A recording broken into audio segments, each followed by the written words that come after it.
Yeah, guys, over the years we've had a lot of changes, improvements to Major League Baseball, right? You got bigger base pads, you got a pitch clock, limited visits to the mound, and even pickoff plays, all designed to speed up the game. But we also have measures taken to keep the integrity of the game intact, to stop teams from cheating, basically. And that's where PitchCom comes into play. And get this, according to Time Magazine, PitchCom is one of the best inventions in 2023. But wait, it gets even better. The co-creator of PitchCom is based right here in the Valley.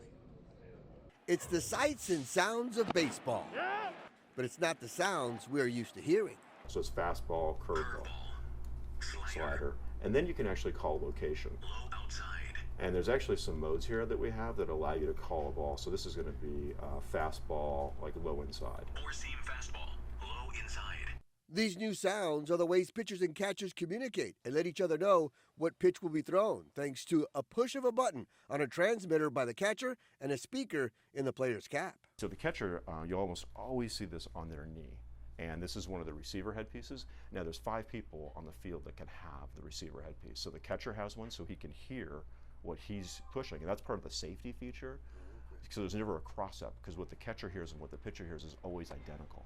And it will go in any language. So any person can hear it in whatever language they speak. This new technology has really thrown a curveball to people trying to steal signs like the Astros did back in 2017 and 18. And if you haven't noticed that almost every pitcher and catcher has been using this technology all year long, that's part of the plan. It's hard to see, really, because people have told me, like, they're big baseball fans that watch all the time and they've never even seen it. Because the MLB wants it really to be invisible. Adding to the magic of baseball. You meaning to the magic of baseball? Absolutely. And speaking of magic, Craig Filicetti, the co-creator of PitchCom, is an actual magician and sells a lot of the same technology in PitchCom to magicians all over the world. Let's just say magicians are very, very good at hiding things and hiding signals. It's something that's been studied by magicians for hundreds of years.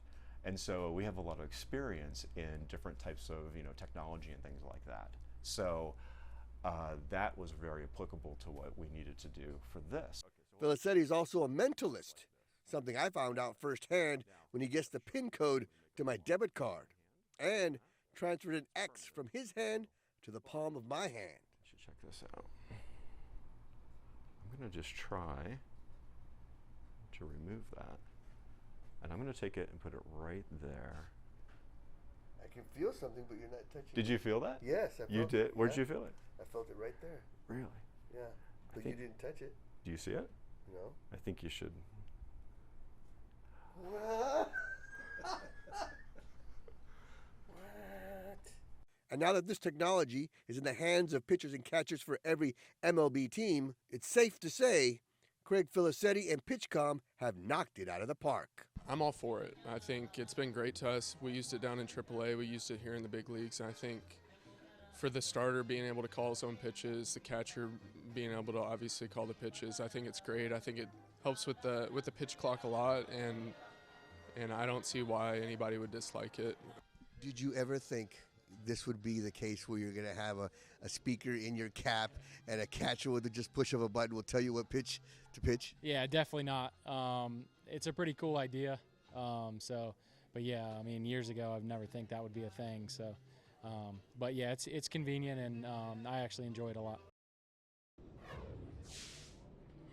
And I got to admit, Craig is absolutely amazing. He's got a show in Old Town Scottsdale coming up on January 11th. I can't wait to check it out because it was really interesting when I was doing the interview and he guessed my PIN code to my ATM card. He had me put out my arm, and then he held my wrist and he said the numbers 0 through 9. I don't know if I flinched or I tensed up, but he ended up guessing it. But he's a man of integrity, hasn't hacked into my account just yet. So Craig, if you're watching, I appreciate that. But yeah, it was really interesting to see, that how they do it. It's amazing, absolutely amazing.